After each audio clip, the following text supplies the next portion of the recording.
Just forget that. I'd rather go into 2017 blindly.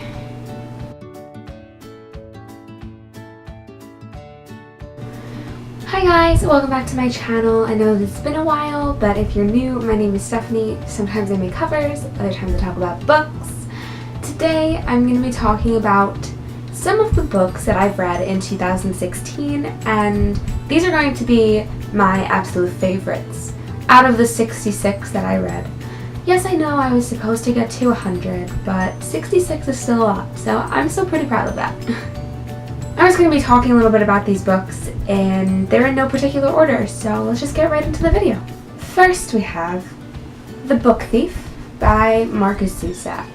Now, I read this book at least 10 times, and I read it twice in 2016. Reading slump I encountered. I obviously read the original copy, but then I was also gifted the 10th anniversary edition, which is a beautiful book, and of course I had to read it again. But if you are unfamiliar with The Book Thief, it is about a little girl during World War II in Germany, and she doesn't know how to read, she doesn't know how to write, and she learns how to read, so she goes and steals books from places that more so than others she should not be stealing from.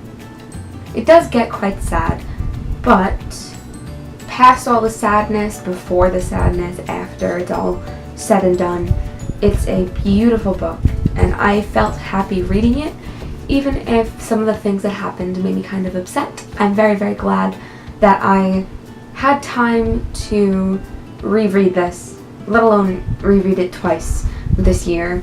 So if you have not read this, I highly, highly suggest it.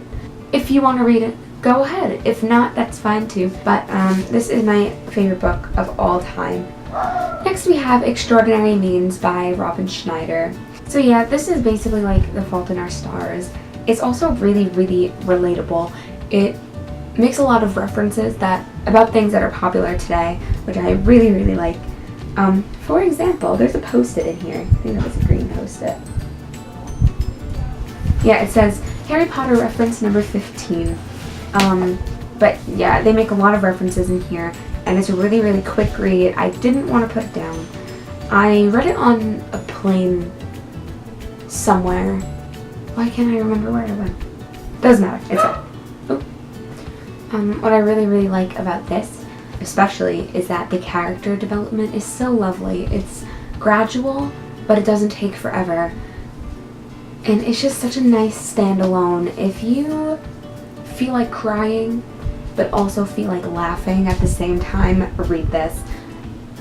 I always say that I laugh at books, which everyone does, but I literally laughed like out loud at this. Because there are just some things in here that I've said or that I imagine myself saying, and I just think that it's so funny, some of the things that are said in here. So yeah, Extraordinary Means.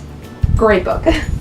Next we have I Darkened by Kirsten... Oh, I'm popular today. I Darkened by Kirsten White. Like I said, this book is about the Ottoman Empire, and it's basically a Vlad the Impaler retelling, which is really interesting because the main character is a girl who everyone expects to be this proper princess or proper lady, I guess, but she's like bloodthirsty, and you don't see a lot of characters like that.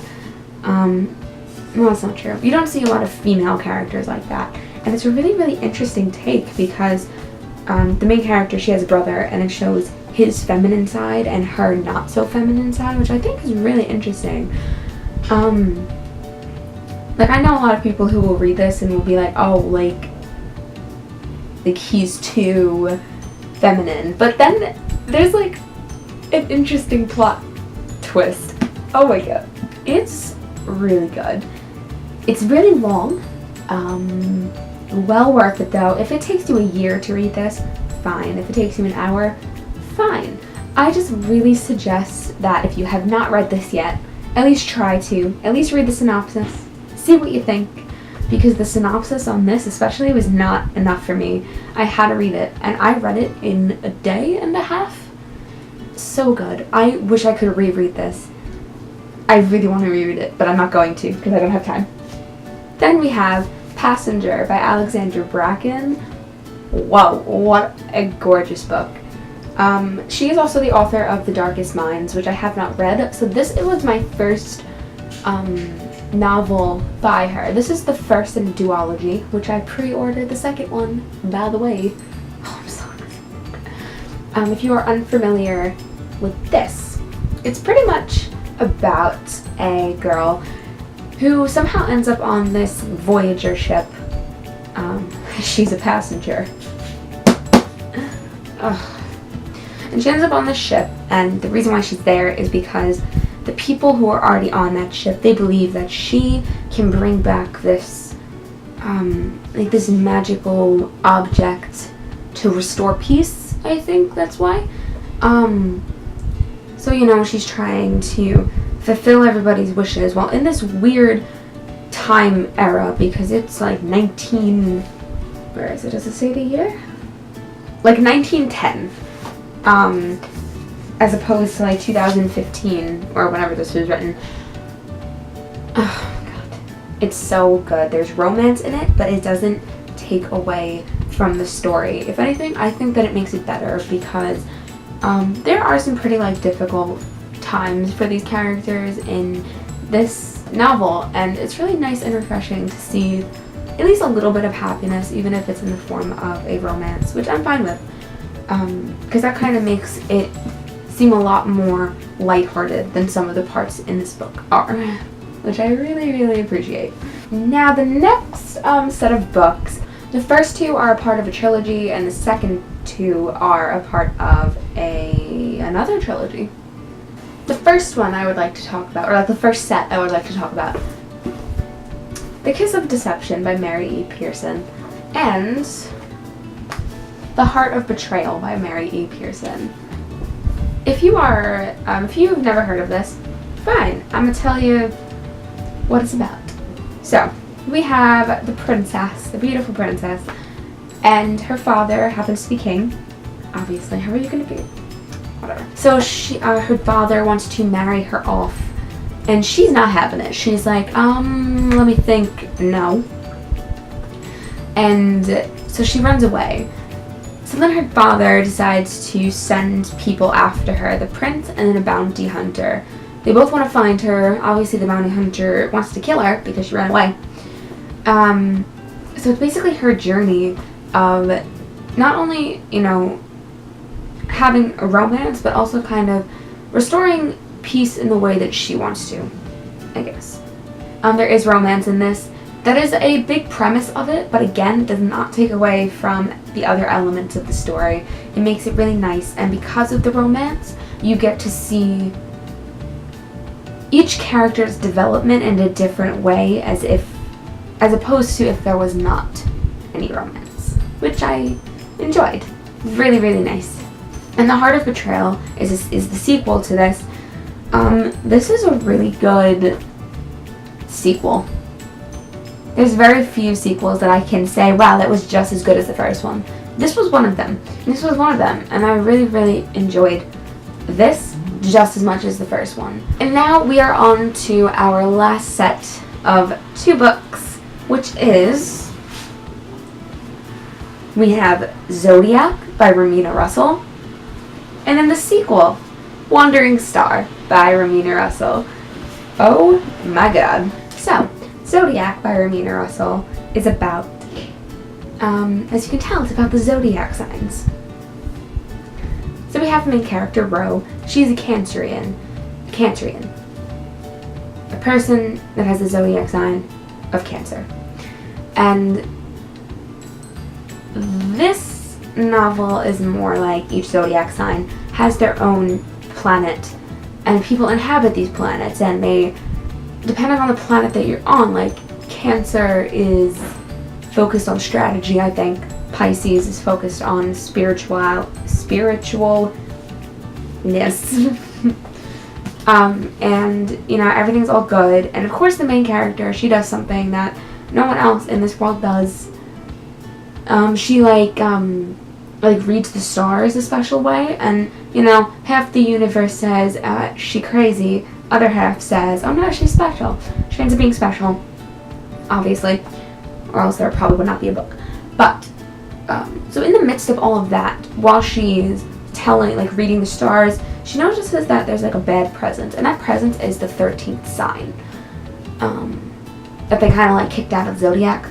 Again, you know, we have our main character, Ro, and she is trying to protect all her people, and she somehow becomes like the main commander of House Cancer. Each planet is a house, pretty much, like they're called houses. So she's like the commander of House Cancer, and you know, she fights like space wars, I guess. I don't know, but it's such a creative idea. When I read this, there are so many quotes that I liked and so many descriptions that I liked. I just thought that it was so interesting. Really, this made me realize how much I love the Zodiac, like horoscopes and stuff, and space, and when they're combined. And then we have Wandering Star, which is again another brilliant sequel that I don't know, because my expectations, as you can tell, were really high for Zodiac. So, like after Zodiac, my expectations were really like, I don't know if I want to read the second one. I'm like scared too, but I know that there's more to the story that I can't just not read. However, this is where it gets sad. This is the sad one out of the two. Still smells like my book. But the character development, you can see how different all the characters are in the first book compared to the second book. And sometimes with trilogies, the authors will make character development jumps. Like from the first book, character A is really, really shy and she does not want to go out of her comfort zone. Then jump to like book number 6 and suddenly she's just randomly the opposite of what she started out as. But this is beautifully written. I cried at this book. I don't really know if I was crying because it was sad or because I thought that it was beautiful and I didn't want this to end yet. But, yeah, so those are a few of my books that I've read in 2016. If you read any of these ever and you have any opinions on it, good, bad, in between, whatever, just comment down below, let me know. You can also give this video a thumbs up if you would like to, and you can also hit the subscribe button. I'm also at 114 subscribers now, which is really, really nice, and I was not expecting that. So thank you to all those who subscribe and all those who watch my videos in general. It really means a lot. So Happy New Year, and I hope this year will be the year that I don't screw up this channel. That was weird. So I really hope that this is the year that I don't mess up my channel. We'll see how that goes. But again, my name is Stephanie, and I hope that you enjoyed this video.